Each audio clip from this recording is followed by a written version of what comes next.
من يهده الله فلا مضل له ومن يضلله فلا هادي له. أشهد أن لا إله إلا الله وحده لا شريك له، وأشهد أن محمدا عبده ورسوله. أما بعد، فإن خير الحديث كتاب الله، خير الهدي هدي محمد صلى الله عليه وسلم، وشر الأمور محدثاتها، وكل محدثة بدعة، وكل بدعة ضلالة، وكل ضلالة في النار. أعوذ بالله من الشيطان الرجيم. بسم الله الرحمن الرحيم. يا أيها الناس اتقوا ربكم الذي خلقكم من نفس واحدة، وخلق منها زوجها، وبث منهما رجالا كثيرا ونساء، واتقوا الله الذي تساءلون به والأرحام، إن الله كان عليكم رقيبا. يا أيها الذين آمنوا اتقوا الله حق تقاته، ولا تموتن إلا وأنتم مسلمون. يا أيها الذين آمنوا اتقوا الله، أقولوا قولا سديدا يصلح لكم أعمالكم ويغفر لكم ذنوبكم، ومن يطع الله ورسوله فقد فاز فوزا عظيما. وقال الله تعالى: يا أيها الذين آمنوا ادخلوا في السلم كافة، ولا تتبعوا خطوات الشيطان إنه لكم عدو مبين. মহান আল্লাহ সুবহানাহু ওয়া তাআলার নিমিত্তে সমস্ত প্রশংসা জ্ঞাপন করছি, যিনি আমাদেরকে পবিত্র জুমার দিনে তাঁর ঘরে একত্রিত করেছেন। এই জন্য বলি আলহামদুলিল্লাহ। অতঃপর শেষ নবী, শ্রেষ্ঠ নেতা রাসূলুল্লাহ সাল্লাল্লাহু আলাইহি ওয়াসাল্লামের উপর আল্লাহ সুবহানাহু ওয়া তাআলার পক্ষ থেকে অসংখ্য দরুদ ও শান্তি বিবর্ষিত হোক। আল্লাহুম্মা সাল্লি আলাইহি, আল্লাহুম্মা বারিক আলাইহি। আমরা পৃথিবীর সর্বাধিক সৃষ্ট অর্থাৎ আল্লাহ রাব্বুল আলামিন, তিনি পৃথিবীতে যত জীব, যত জাতি সৃষ্টি করেছেন, তার মধ্যে হতে সবচেয়ে সম্মানী হচ্ছে মানব জাতি, এবং মানব জাতির মধ্যে হতে সবচেয়ে শ্রেষ্ঠ হচ্ছে যারা তাদের জীবনকে এক আল্লাহ সুবহানাহু ওয়া তাআলার নিমিত্তে পরিচালনা করে, যারা তাদের জীবনকে আল্লাহ রাব্বুল আলামিনের রাস্তাতে চালায়। এক কথায় যারা আল্লাহর নিকটে আত্মসমর্পণ করেছে, এরাই হচ্ছে পৃথিবীতে সবচেয়ে শ্রেষ্ঠ মানব।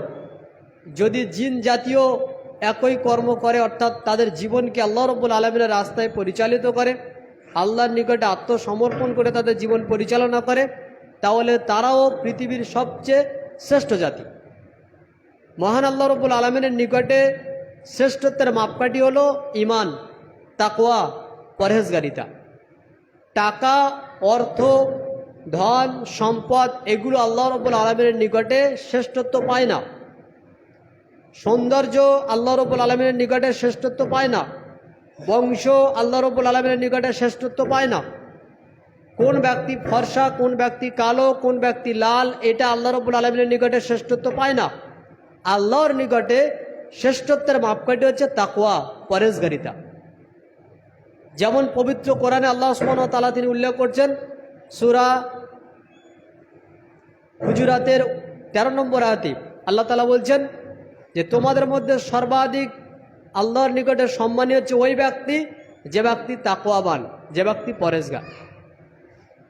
তাহলে উক্ত আয়াত থেকে এটা বোঝা গেল যে পৃথিবীর সবচেয়ে সম্মানী হচ্ছে তারাই যারা আল্লাহকে ভয় করে, যারা আল্লাহ রব্বুল আলামিনের রাস্তায় চলে, যারা তাকওয়া অবলম্বন করে, তারাই হচ্ছে আল্লাহর নিকটে সবচেয়ে সম্মানী। কিন্তু সবচেয়ে বড় পরিতাপের বিষয়, মুসলিম জাতি আল্লাহ রাব্বুল আলামিনের পক্ষ থেকে পাওয়া সেই দিন, তাকওয়া অবলম্বনের সেই রাস্তা পাওয়ার পরেও তারা কি জানি কেমনভাবে দুনিয়াটাকে সবচেয়ে বেশি প্রিয় বলে গণ্য করেছে এবং দুনিয়াতে তার সব কিছুই সময় থাকে, শুধু আল্লাহকে ডাকার তার সময় নেই। আপনার মাথায় এই চিন্তা রয়েছে যে আপনার স্ত্রী কি খাবে সেজন্য আপনি কাজে যান। আপনার মাথায় এই চিন্তা রয়েছে যে আপনার সন্তান সন্ততির জামা পোশাক পুরনো হয়ে গেছে, তাকে পোশাক কিনে দিতে হবে, এই জন্য টাকার অর্থের দরকার, তাই আপনি কাজ করেন। আপনার মাথায় এই চিন্তা রয়েছে মাস গেলে আপনাকে 250 টাকা, 300 টাকা, 450 টাকা রিচার্জ মারতে হবে। এইগুলো চিন্তা সবার মাথায় রয়েছে, কিন্তু একটা চিন্তা মাথায় নেই, তা হচ্ছে যে আমাকে একদিন মারা যেতে হবে এবং মারা যাওয়ার পরবর্তী জীবনে আমার কি হবে এই চিন্তা মানুষ করে না। কেন? সেই টাইম, সেই সময় মানুষের হাতে নেই। কারণ হচ্ছে যে মানুষ তার নিকটে সবচেয়ে শ্রেষ্ঠত্বের মাপকাঠিকে গ্রহণ করেছে অর্থ এবং দুনিয়া, এবং এই সমস্ত ব্যক্তিদেরকে যে পরিচালনা করছে সে হচ্ছে শয়তান। কেন? যারা আল্লাহর রাস্তা ছেড়ে দিয়ে অন্য কিছুর উদ্দেশ্যে জীবনযাপন করে তাদের পরিচালক হচ্ছে শয়তান। আর শয়তান যখনই তাদেরকে পরিচালনা করবে তখন সেই ব্যক্তিদের আসল উদ্দেশ্য হবে দুনিয়া তথা অর্থ সম্পদ আর দুনিয়ার সম্পদ, দুনিয়ার সম্মান, দুনিয়ার সম্পত্তি, এগুলো নিয়ে তারা ব্যতিব্যস্ত থাকবে। আর এই ফাঁকে, এই অবস্থানের ভিতর থেকে যারা অমুসলিম তারা ইসলামের বদনাম, তারা ইসলামের পিছনে লাগা, তারা ইসলামকে নিয়ে নানান ধরনের কটূক্তি করা, এই নিয়ে তারা ব্যস্ত। মুসলিম উম্মাহ যদি এই মর্মে নিজেরা যদি একটু ইসলামকে নিয়ে চিন্তা করত, যদি তারা তাদের অন্তরে ইসলামের ভালোবাসাকে রাখত, যদি তারা সত্যিকার অর্থে ইসলামকে ফলো করত, তাহলে অন্তত পক্ষে আপনার আশেপাশে যে সমস্ত মুসলিমরা রয়েছে তারা ইসলাম সম্পর্কে কটূক্তি করার কোনো রাস্তা খুঁজে পেত না। কটূক্তি করার একটা বড় কারণ হচ্ছে আপনি এবং আমি যারা ইসলামকে ফলো করি এই কথা বলে ইসলামে যে সমস্ত কর্ম নিষিদ্ধ তা আমরা করতে থাকি, তাহলে এগুলো দোষকার আমাদের নিজেদের। এটা প্রথম পয়েন্ট। 2 নাম্বার হচ্ছে পৃথিবীর একটা আশ্চর্য দেশ হচ্ছে ইন্ডিয়া। পৃথিবীর একটা আশ্চর্য দেশ হচ্ছে ইন্ডিয়া, যে দেশে রাজনীতির জন্য সবচেয়ে বড় হাতিয়ার হলো ধর্ম। যে দেশে রাজনীতির জন্য সবচেয়ে বড় হাতিয়ার হচ্ছে ধর্ম। আপনি যদি নিউজ চ্যানেল দেখেন, পৃথিবীর আর যত সমস্ত দেশ রয়েছে তার খবরাখবর দেখেন, এমন কোনো দেশ নেই যে দেশে শুধুমাত্র রাজনীতি হয় ধর্মকে কেন্দ্র করে হাতিয়ার বানানো হয়েছে এমনভাবে, না, হয় না। ধর্মকে হাতিয়ার করে রাজনীতি করা এটা শুধুমাত্র ইন্ডিয়াতেই সম্ভব এবং ইন্ডিয়াতেই চলছে। তার বড় কারণ কি? বড় কারণ হচ্ছে যারা রাজনীতি করে তারা ভালো করে প্রথম বুঝেছে যে যাদের নামে আমরা বলবো, যাদের ধর্ম নিয়ে কটূক্তি করব, যাদের ধর্ম নিয়ে একের সঙ্গে অপরকে লাগিয়ে দেব, তারা নিজ ধর্ম সম্পর্কে অজ্ঞ, মূর্খ এবং জাহেল। কেন? যদি একজন ব্যক্তি তার অপর ধর্মকে নিয়ে কোনো কথা বলে, সেখানে কোনো লেখাপড়া করা লাগে না। আপনি পরীক্ষা করতে পারেন, যত রাজনীতিবিদ রয়েছে অধিকাংশ রাজনীতিবিদদের ধর্মের কোনো জ্ঞান নেই। তাদেরকে যখন ধর্মের কথা বলা হয় তখন তারা বলে আমরা এসব বুঝি না। কি বুঝি? আমরা রাজনীতি বুঝি। কিন্তু এই রাজনীতিবিদগুলোই আবার ধর্মকে হাতিয়ার বানিয়ে রাজনীতি করে। আর যার ফলাফল হচ্ছে আমাদের দেশে সদা সর্বদা কোনো সময় কোরআনকে নিয়ে কটূক্তি, কোনো সময় রাসূলুল্লাহ সাল্লাল্লাহু আলাইহি ওয়াসাল্লামের চরিত্র নিয়ে কটূক্তি, কোনোদিন ইসলামের কোনো নীতিকে নিয়ে কটূক্তি সদা সর্বদা চলতে থাকে। কেন? তার বড় কারণ হচ্ছে ধর্ম সম্পর্কে অজ্ঞতা। যদি আমরা মনে করি যে এই দেশে রাজনৈতিকদের রাজনীতি বন্ধ হয়ে যাক বা এরা রাজনীতি করবে এমনভাবে যে শান্তিপূর্ণভাবে, তাহলে সকলের উপরে একটা দায়িত্ব গ্রহণ করা উচিত, অপরিহার্য। তা হচ্ছে কি? নিজ নিজ ধর্ম নিজে পালন করার পূর্বে ধর্মগ্রন্থ সম্পর্কে জ্ঞান অর্জন করা। যদি আপনি কোনো হিন্দু ভাইকে জিজ্ঞাসা করেন, ভাই আপনার ধর্মে কি একথা বলা আছে যে অন্য কোনো ধর্মের মানুষকে ধরে রাস্তায় পেটানো বা মারা? তারা বলবে না, আমাদের ধর্মে এমন কোনো কথা লেখা নেই। আচ্ছা বলেন তো, আপনার ধর্মে কি এই কথা লেখা আছে যে অন্য কোনো ধর্মের কোনো মানুষকে নিয়ে গালাগালি করা? তখন সে বলবে না, লেখা নেই। আচ্ছা ভাই একথা বলেন যে অন্য ধর্মের কোনো মানুষের মসজিদে গিয়ে চড়া হয়ে তাকে পিটবো, এরকম কোনো কটূক্তি করা এই দাবিতে যে তারা তাদের মসজিদগুলোতে মানুষকে হত্যা করার জন্য তারা একটা কৌশল করে বা কমিটি গঠন করে, এমন কি কোনো ধর্মে লেখা আছে? তোমার ধর্মে কি আছে? তো বলছে না, আমাদের ধর্মে এমন কিছু লেখা নেই যে অন্যের মসজিদে গিয়ে চড়া হয়ে তাকে পিটাই করা, লেখা নেই। তাহলে করো কেন? একই প্রশ্ন যদি মুসলিমদেরকে করা যায় যে তোমাদের ধর্মে কি একথা লেখা আছে যে অন্য কোনো ধর্মের মানুষকে গালাগালি করা? বলবে না। তোমার ধর্মে কি একথা লেখা আছে যে অন্য কোনো ধর্মের মানুষকে মারা পেটা? তো বলবো না। এখন যদি উভয়ে না বলে, তাহলে মধ্যখান থেকে ধর্মকে কেন্দ্র করে মারামারি কারা করছে? ধর্মকে কেন্দ্র করে মানুষের মধ্যে উস্কানিমূলক বক্তব্য পেশ করে একে অপরের সঙ্গে ধর্মীয় গোঁড়ামিতে ধর্মীয় লড়াই কারা করাচ্ছে? তারা হচ্ছে রাজনীতিবিদ। তাহলে এর সমাধান কি? যদি কোনো ব্যক্তি মনে করে যে আমরা এই সমস্ত ফাঁদে পা দিব না, এই ধরনের নিকৃষ্ট রাজনীতিবিদদের হাত থেকে আমরা নিরাপদ থাকব, কাজ হচ্ছে হিন্দু যদি তার হিন্দু ধর্ম মানতে চায় সে তার ধর্মগ্রন্থ পড়ুক, তারপরে মানুক। মুসলিম যদি তার ধর্ম মানতে চায় সে তার ধর্মগ্রন্থ পড়ুক, তারপরে মানুক। দেখবেন উভয়ের মধ্যে আর কোনো প্রকার সমস্যা থাকবে না, কোনো প্রকার সমস্যা থাকবে না। 3 নম্বর পয়েন্ট হচ্ছে যে আমাদের দেশে যারা আমরা ধর্ম মানি, একজন ব্যক্তি অন্যের ধর্মকে নিয়ে গালাগালি করা, একজন ব্যক্তি অন্যের ধর্ম সম্পর্কে কটূক্তি করা, খারাপ মন্তব্য করা, এটা তখনই হয় যখন ধর্ম সম্পর্কে জ্ঞান না থাকে। যেমন আমি যদি হিন্দু ধর্ম সম্পর্কে কোনো একটা কথা বলতে চাই, আমাকে তাদের ধর্মগ্রন্থ পড়তে হবে। যদি কোনো অমুসলিম ব্যক্তি কোরআন নিয়ে কিংবা মোহাম্মদ সাল্লাল্লাহু আলাইহি সাল্লামকে নিয়ে কোনো কটূক্তি করবে, তাহলে তাকে কটূক্তি করা হোক, আলোচনা সমালোচনা যাই করা হোক, সর্বপ্রথম ধর্মগ্রন্থ সম্পর্কে পড়তে হবে। কিন্তু যখন না পড়ে কথা বলবে, তখন সরকার যদি এইরকম নীতি করে, যদি কোনো ব্যক্তি অন্য কোনো ধর্মের উপরে হস্তক্ষেপ করে, এমত অবস্থায় তার ধর্মগ্রন্থকে অপমান করা হয়েছে, তার ধর্মগ্রন্থকে তথা তার ধর্মকে অপমান করা হয়েছে, তাহলে সেই ব্যক্তিকে এই পরিমাণ সাজা দেওয়া হবে।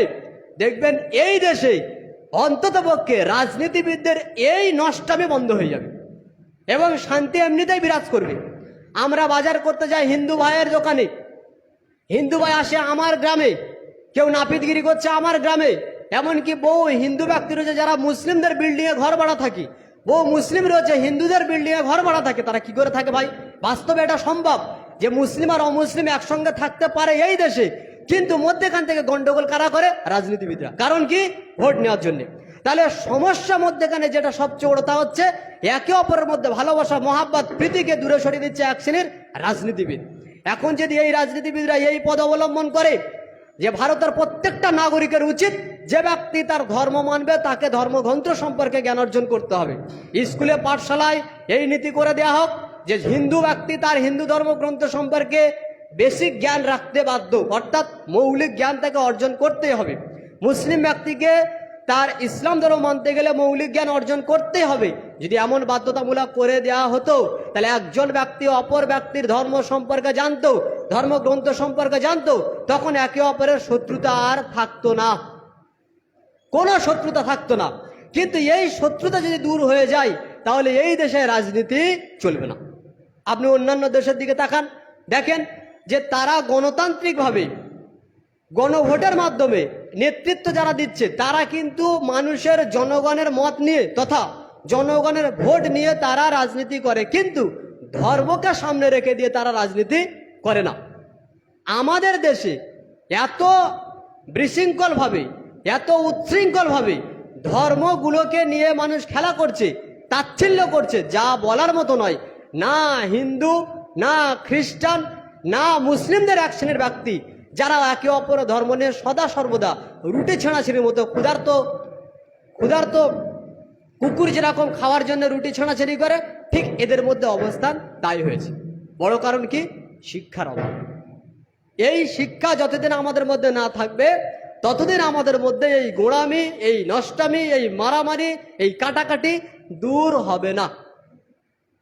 এই যে আমরা গত বছরে দেখেছি রাসূলুল্লাহ সাল্লাল্লাহু আলাইহি ওয়াসাল্লামের নামে যে কটূক্তি করা হয়েছিল, কিসের জন্য? বলা হয়েছিল মুহাম্মদ সাল্লাল্লাহু আলাইহি ওয়াসাল্লামের চরিত্র ছিল খারাপ। কারণ তিনি বহু বিবাহ করেছেন এবং সেই সাথে সাথে তার উদ্দেশ্য ছিল যে অল্প বয়সে মহিলাদেরকে বিবাহ করা। এখন যদি যে একথা বলেছে তাকে যদি আমি ধরে নিই যে সে হিন্দু ধর্ম অনুসরণ করে, সে হিন্দু ধর্মের অনুসরণ করে, তাহলে হিন্দু ধর্ম গ্রন্থ অনুপাতে তার বদনাম করা নয়। উত্তর দেওয়ার ক্ষেত্রে যদি বলা যায়, সত্য কথা হলো এটাই, মুহাম্মদ সাল্লাল্লাহু আলাইহি ওয়াসাল্লাম তিনি বিবাহ করেছেন 11টা, বিশেষ প্রয়োজনে, তার যৌন চাহিদার জন্য নয়। কেন? রাসূলুল্লাহ সাল্লাল্লাহু আলাইহি ওয়াসাল্লাম খাদিজা রাদিয়াল্লাহু আনহাকে বিবাহ করেছিলেন, তখন তার রাসূল সাল্লাল্লাহু আলাইহি ওয়াসাল্লাম বয়স ছিল 25 বছর। কিন্তু খাদিজা রাদিয়াল্লাহু আনহা যখন ইন্তেকাল করেন, এরপর রাসূল সাল্লাল্লাহু আলাইহি ওয়াসাল্লাম তিনি বিবাহ করেন 51 বছর থেকে 53 বছরের মধ্যে বাকি বিয়ে করেছিলেন। কটা? 51 বছর থেকে 53 বছর। কেন তিনি 25 বছর থেকে গিয়ে লাভ দিয়ে 51 বছর বিয়ে করলেন, এখন কেন করলেন না? তার কারণ হচ্ছে যৌন চাহিদার জন্য নয়, বরং তিনি সমাজকে সামাল দেওয়ার জন্যে বিশেষ কোনো কারণে তিনি বাকি বিবাহ করেছিলেন। কয়টা বিবাহ করেছেন? তিনি 11টা বিয়ে করেছেন। কোন জায়গাতে? সৌদি আরবের মাটিতে। কত বছর আগে? আজ থেকে 1450 বছর পূর্বে। তাহলে যদি ইন্ডিয়ার মাটিতে আমরা লক্ষ্য করি তাহলে দেখব ভগবান শ্রীকৃষ্ণের কটা বিবাহ? ভগবান শ্রীকৃষ্ণের 16,108টা। 16,108টা। যদি কেউ মহাভারত পড়ে তাহলে বুঝতে পারবে। তাহলে 16,108টা বিয়ে করাটা সবচেয়ে ভালো নাকি 11টা বিয়ে করা? কোনটা কটূক্তির যোগ্য? কটূক্তির যোগ্য তো ওটাই যেটা শ্রীকৃষ্ণ করেছেন। কিন্তু আমরা কি কটূক্তি করব? না, ইসলাম আমাদেরকে এই অথরিটি অনুমতি দেয়নি। তাহলে তারা কিভাবে কটূক্তি করে আমরা যখন জবাব দিব তখন উত্তর আসবে তোমরা হচ্ছে গোঁড়া, তোমরা হচ্ছে মৌলবাদী। আচ্ছা, রাসূল সাল্লাল্লাহু আলাইহি ওয়াসাল্লাম কয়টা বিবাহ করেছিলেন? 11টা। তার মধ্যে থেকে সবচেয়ে অল্প বয়সী কে ছিলেন? আয়েশা রাদিয়াল্লাহু আনহা। কত বছর বয়সে বিবাহ করেছেন? 6 বছর বয়সে। সংসার হয়েছে কত বছর বয়সে? তো 9 বছর বয়সে। এটা কত বছর আগে? আজ থেকে 1450 বছর পূর্বে। আর যদি 150 বছর পূর্বের ঘটনা দেখি তাহলে রবীন্দ্রনাথ ঠাকুর বিয়ে করেছিলেন 11 বছর বয়সের মেয়েকে। বিদ্যাসাগর বিবাহ দিয়েছেন নিজ ছেলেকে 10 বছরের মেয়েকে। তাহলে এগুলো কি ঘটনায় আসে না? না, আমরা কটূক্তি করব না। একইভাবে মনুসংহিতার মধ্যে যদি দেখা যায়, সেখানে উল্লেখ করা হয়েছে, মনুসংহিতার 9 নম্বর অধ্যায়ের 94 নম্বর অনুচ্ছেদ বলছে একজন 32 বছরের পুরুষ বিবাহ করবে 12 বছরের মেয়েকে, এবং একজন 40 বছরের মেয়ে বিবাহ করবে 8 বছরের মেয়েকে। এটা তো ধর্মগ্রন্থে লেখা আছে।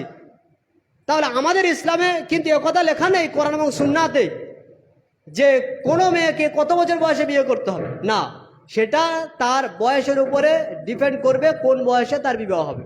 কিন্তু আমরা কি এই ধর্মগ্রন্থের উদ্ধৃতি করে বলবো যে হিন্দু ধর্মে কেন কথা বলা হয়েছে যে একটা 40 বছরের পুরুষ 8 বছরের মেয়েকে বিয়ে করবে? বলার প্রয়োজন নেই। কেন? অন্য ধর্মকে নিয়ে কটূক্তি করা এটা ইসলামের আদর্শ নয়। রাসূলুল্লাহ সাল্লাল্লাহু আলাইহি ওয়াসাল্লাম তিনি যুদ্ধ বিগ্রহ করেছেন। এই জন্য মুহাম্মদ সাল্লাল্লাহু আলাইহি ওয়াসাল্লাম তিনি বলে গেছেন যারা অমুসলিম তাদেরকে কেটে ফেলো, তাদেরকে মেরে ফেলো। একথা যদি কেউ বলে এটা হচ্ছে কটূক্তি। এখন এই কটূক্তি তারা যে করছে, কেন করছে?